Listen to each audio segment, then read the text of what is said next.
বেশ কয়েকদিন আগে আমার ভাইয়ের জন্মদিন ছিল, আর ওকে রাতের বেলা আমি আর মা মিলে এইভাবে সারপ্রাইজ দিয়েছিলাম। আর ওর রিয়াকশানটা দেখার মতো ছিল, কিন্তু আমি বলদের মতন করে সেটা ক্যাপচারই করতে পারিনি।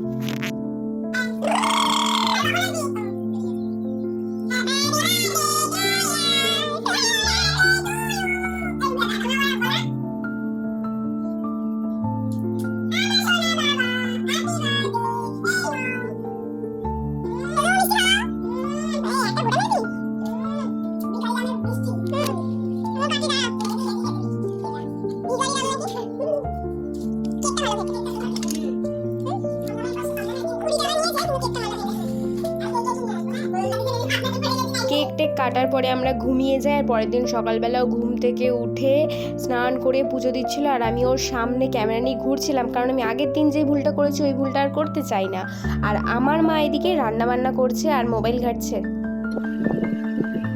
এটা চালু ভাজা, এটা বরবটি ভাজা, এটা বেগুন ভাজা, এটা ভেন্ডি ভাজা, এটা কুমড়ো ভাজা, এটা পটল ভাজা, এটা কি ভাজা, চিকেন কলমি শাক ভাজা, এটা হচ্ছে গোলবাটি ভাত, এটা হচ্ছে বাকি ডিম, এটা হচ্ছে মাংস কষা, এটা পাঁপড়, এটা চাটনি, এটা হচ্ছে মিষ্টি, এটা হচ্ছে পায়েস, এটা জল, এটা আমি।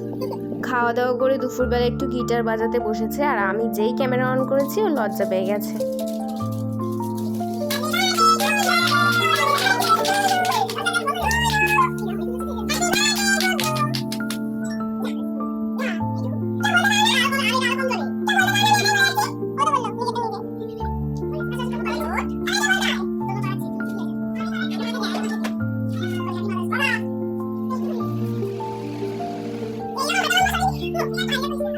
অনেক দিন পরে একটা ভ্লগ আপলোড করলাম। ভিডিওটা কেমন লাগলো জানিও, ভালো লাগলে একটা লাইক করে দিও। দেখা হবে নেক্সট কোনো সুন্দর ভিডিওতে।